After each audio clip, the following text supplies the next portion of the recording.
Putin. O líder do grupo mercenário Wagner usou o Telegram para se queixar da falta de munição para manter os ataques na região. Disse ainda que boa parte dos homens recrutados em prisões para combater na Ucrânia, com a promessa de terem as penas perdoadas, sofrem com o problema que a mensagem atribui a uma monstruosa burocracia ou traição. Para falar sobre essa complexa batalha, vamos conversar com o jornalista da Gazeta do Povo, Luiz Kawaguchi. Kawaguchi, boa noite. Sempre muito bom falar com você. Bem-vindo aqui ao Fest. Boa noite, Vitor. O prazer é meu. Boa noite aos telespectadores. O que está por trás, Kawaguchi? Explica para a gente essa disputa e essa crise envolvendo os mercenários russos. Essa cidade de Bakhmut é o principal foco da batalha na Ucrânia. Isso já vem desde julho do ano passado. É a campanha mais longa dos russos para tentar tomar uma cidade ali dentro da Ucrânia. A gente teve essas mudanças constantes de opinião do Yevgeny Prigozhin, que é o líder do grupo mercenário Wagner Group. Ele é uma figura política muito importante na Rússia, porque esse grupo de mercenários ele ganhou uma grande importância, principalmente fazendo missões ali na África, defendendo minas, defendendo estruturas industriais de empresas russas que estão operando na África.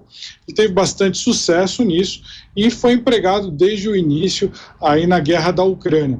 As forças do Prigozhin que estão tentando tomar a cidade de Bakhmut. Na semana passada, o Prigozhin vinha falando que eles estavam prestes a vencer a batalha, que a cidade já estava cercada. De fato, ela está cercada em 3 lados, ao norte, sul e ao leste. Só resta aos ucranianos acesso pela parte oeste da cidade. Só que essa semana o Prigozhin já disse outra coisa, já disse, olha, se a Rússia não fornecer mais munições, nós podemos perder essa batalha. Em paralelo, a Rússia fez uma lei nova que parece que foi feita sob medida aí para o Prigozhin, só que ainda não foi aprovada, que eles prevêem punições para quem falar mal aí da eficiência da Rússia. Então, se o Prigozhin continuar falando isso, ele pode pegar pelo menos 5 anos de trabalhos forçados. É claro que não é bem assim, essa é uma ameaça que o parlamento russo está fazendo ao Prigozhin. Na prática, quem que vai lá prender ele já é uma coisa um pouco mais complicada. Ele está lá no campo de batalha, os políticos estão lá em Moscou, né? Então é diferente. E essa questão de Bakhmut, ela praticamente se transformou ela não tem muita importância estratégica. É uma cidade que tinha cerca de 70 mil habitantes, agora tem menos de 10% disso, e ela está completamente em ruínas. Eu estive lá em dezembro e ela já estava destruída. Imagina agora que está recebendo fogo de artilharia praticamente ininterruptamente. Então, por que defender uma cidade que está praticamente fantasma, que é só ruínas? Ela se tornou uma questão aí, um símbolo da guerra, uma guerra de propaganda. Ou seja, como os russos estão tentando pegar essa cidade desde julho do ano passado e não estão conseguindo, ontem e hoje o governo ucraniano falaram que, desmentindo aí algumas hipóteses de analistas militares de que a Ucrânia, já praticamente cercada, estaria se retirando da cidade. O presidente ucraniano Volodymyr Zelensky disse que não, ao contrário, ele determinou aos melhores generais dele para que mandem reforços e resistam em Bakhmut praticamente a qualquer custo. Então não é só mais uma questão estratégica, porque essa cidade ficava no caminho porque os russos tinham que passar para pegar cidades maiores, e agora ela se tornou aí um símbolo de propaganda. A gente já viu isso acontecer no passado, em outras batalhas, como Verdun, como Stalingrado. Então o objetivo ele passa a ter uma importância simbólica tão importante quanto o valor estratégico dele no campo de batalha.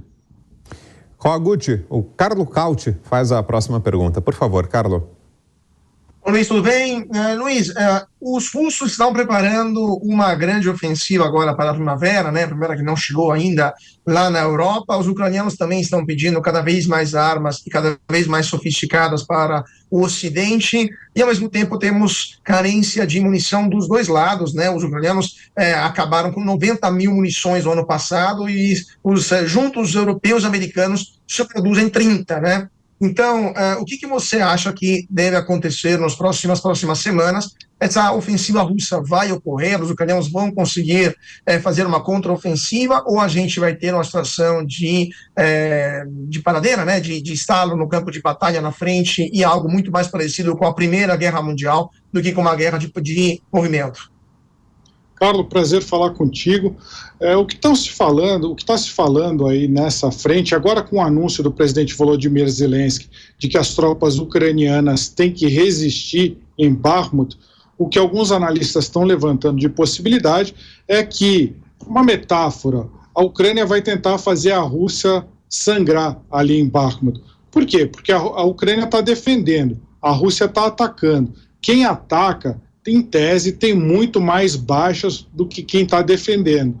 Uma teoria simples aí militar diz que para você atacar uma cidade e tomar uma cidade, você precisa ter pelo menos 6 vezes mais tropas do que o inimigo que está ali dentro da cidade a defendendo. Então é claro que a Rússia vai ter uma quantidade de baixas muito maior. A gente viu até uma estratégia que foi apontada por um instituto de estudos ligado ao Ocidente, que foi capturado um manual de batalha recente dos russos. E esse manual mostrou que os russos estão operando com formações cada vez menores, que são compostas aí, batalhões compostos de 3 companhias, uma delas de tanques. Esses tanques ficam na retaguarda atirando, enquanto outras 3 companhias aí de infantaria, elas atacam diretamente o alvo. É isso que está acontecendo lá em Bakhmut. Mas mas e daí? Por que eles estão fazendo isso? Porque é mais fácil pegar combatentes que não têm experiência, que não são soldados profissionais, eles atuarem em unidades menores e fazerem esses ataques diretos. Então, o que acontece? Como a gente falou agora há pouco, os prisioneiros da Rússia estão sendo usados nessas ondas de ataque.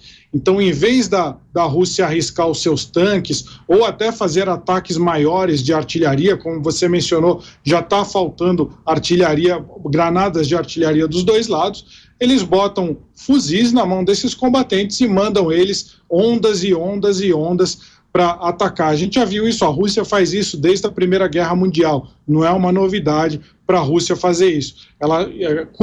Ela tenta proteger o seu equipamento, mas não tenta proteger os seus combatentes, porque ela tem muitos combatentes para gastar. Então, o que os analistas estão falando é que provavelmente a Ucrânia vai continuar resistindo a essas ondas para tentar enfraquecer a Rússia ao máximo possível, para tentar lançar uma ofensiva ucraniana, uma contraofensiva mais para frente. O pessoal também fala na primavera lá no hemisfério norte, mas aí não concentrada no leste da Ucrânia, mas uma ofensiva que vai descer do centro da Ucrânia para o sul, para tentar cortar os territórios ocupados pela Rússia ao meio, para Crimeia ficar de um lado e para os territórios ali da região de Luhansk e Donetsk e um pedaço de Zaporídia. A ideia é cortar Zaporídia ao meio para que as forças russas fiquem divididas e aí tenham mais dificuldade de lutar. Essa pode ser a estratégia dos ucranianos. A ofensiva russa, alguns analistas dizem que ela não vai começar na primavera, mas ela já teria começado aos poucos. Isso é muito controverso, os especialistas se dividem, mas diz que ela está aumentando aos poucos e ganhando volume. A gente só vai saber aí ao longo das próximas semanas qual que vão ser as estratégias. E eu acrescentaria, Carlos, você comentou essa questão da artilharia. Por que a Rússia tem mais facilidade? A Rússia está atirando mais, está usando mais granadas de artilharia. A gente está falando de bala de canhão. Ela está usando mais bala de canhão do que o Ocidente. O Ocidente não consegue suprir tantas granadas de artilharia quanto a Rússia. Por quê? Porque na Rússia, as empresas que fazem essas munições, elas são estatais. Então, a infraestrutura, a fábrica existe, ela fica lá fechada. Quando a Rússia precisa, ela só bota mão de obra lá para para produzir mais munição. Agora, no Ocidente não funciona assim, é capitalista.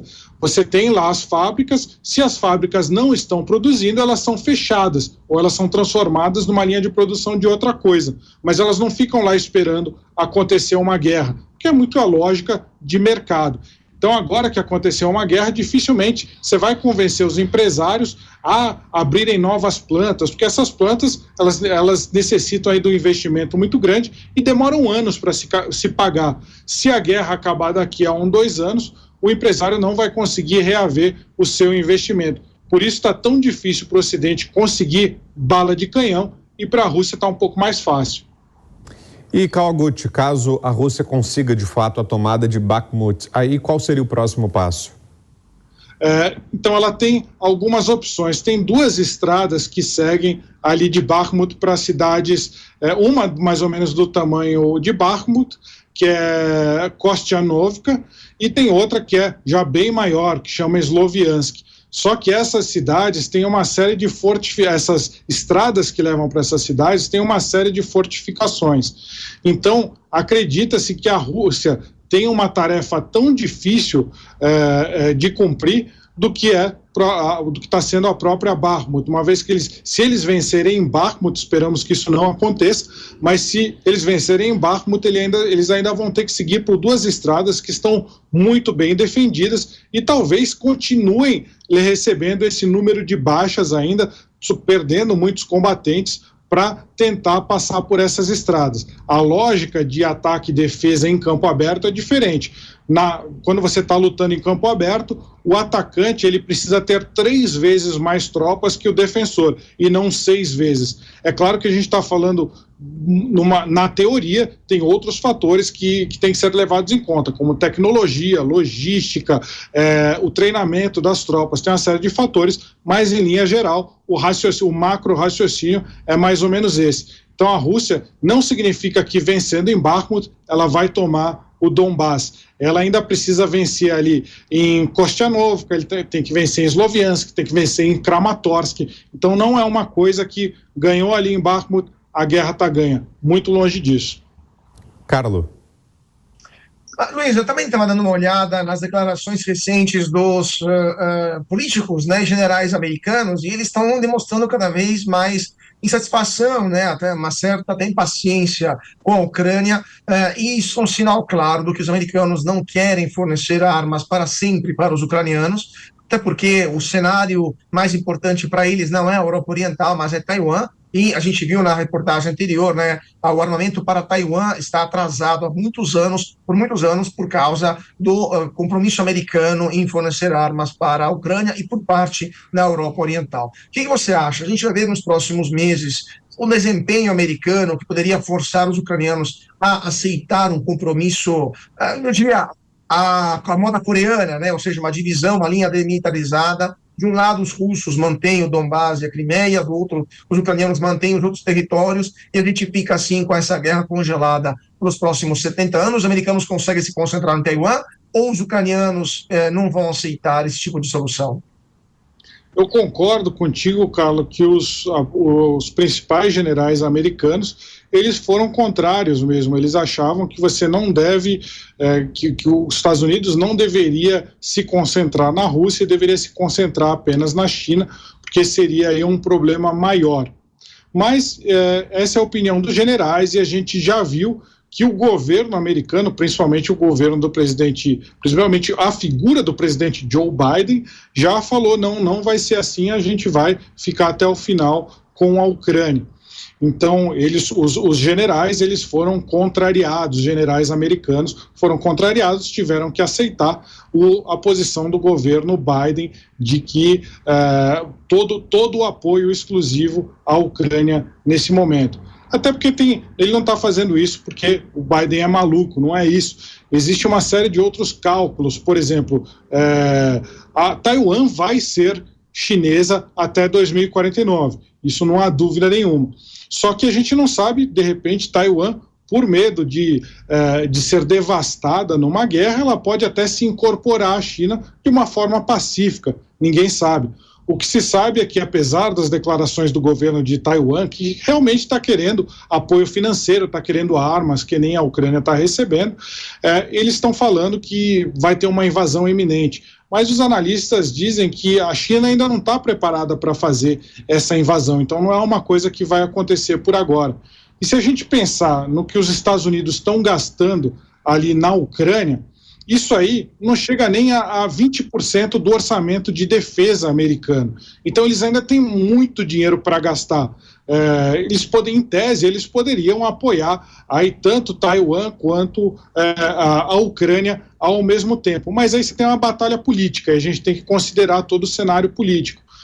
Durante o governo do presidente Joe Biden, acho que não há dúvida nenhuma de que vai continuar um apoio maciço à Ucrânia. Se algum governo republicano, Trump ou algum similar, vencer nas eleições de 2024, provavelmente não que vai cessar o apoio à Ucrânia, mas que não vai ser tão fácil, não vai ser uma quantidade tão grande, ele pode diminuir. Mas acho que os Estados Unidos não vão deixar de apoiar a Ucrânia. E aí concordo nesse cenário que você colocou, se hipoteticamente cessasse esse apoio, vamos imaginar de repente um governo republicano vencendo, diminuindo a quantidade de armamento que está enviado para a Ucrânia, isso sim poderia se congelar, mas eu acho que não se chegaria à paz. Eu acho que dificilmente a Ucrânia optaria pela via da paz e a Rússia a mesma coisa. Eu acho que a Rússia continuaria atacando e a Ucrânia continuaria na guerra, mas num esforço aí de guerra irregular, guerra de guerrilha, por exemplo, tentando manter a guerra com seus próprios recursos. E a gente lembra que é claro que não é tão volumoso quanto os Estados Unidos, mas a gente tem todo o leste europeu ali apoiando a Ucrânia. Então eles não estão sozinhos, eles não dependem só dos Estados Unidos. É claro que o eixo de equilíbrio dessa guerra é os Estados Unidos. Os Estados Unidos parando de apoiar, a chance da Rússia começar a vencer cada vez mais é muito grande. E uma última pergunta para fechar, Kawaguchi, diante disso tudo que você falou agora para a gente, quem é que está ganhando a guerra? Dá para dizer que tem um lado à frente, é a Rússia, é a Ucrânia? É muito difícil, Vitor. O que a gente pode dizer é quem está com a iniciativa nesse momento. Quem está com a iniciativa, claramente, é a Rússia. A Rússia está tentando avançar, já tomou algumas cidades ali próximas a Bakhmut, como Soledar, por exemplo. Então, eles estão atacando, eles têm a iniciativa. Resta a gente saber se os ucranianos vão conseguir retomar essa iniciativa. No ano passado, desde que a Rússia invadiu, eles ficaram com a iniciativa de guerra, até que em setembro a Ucrânia conseguiu virar o jogo e atacar até dezembro. Aí depois deu uma estabilizada, a Rússia ganhou a iniciativa de novo. Então, não dá para a gente dizer quem está ganhando a guerra como um todo, mas nesse momento, na fotografia, quem está atacando, quem está avançando é a Rússia, infelizmente. Luiz Kawaguchi, sempre um prazer conversar com você, Kawaguchi. Obrigado por todas as informações. Boa noite, até uma próxima, Kawaguchi. Valeu. E olha, a reoneração dos combustíveis já traz consequências para a população. Rodrigo Viga está de volta aqui à programação e traz agora um panorama de como estão os preços do etanol e da gasolina pelos postos do Brasil.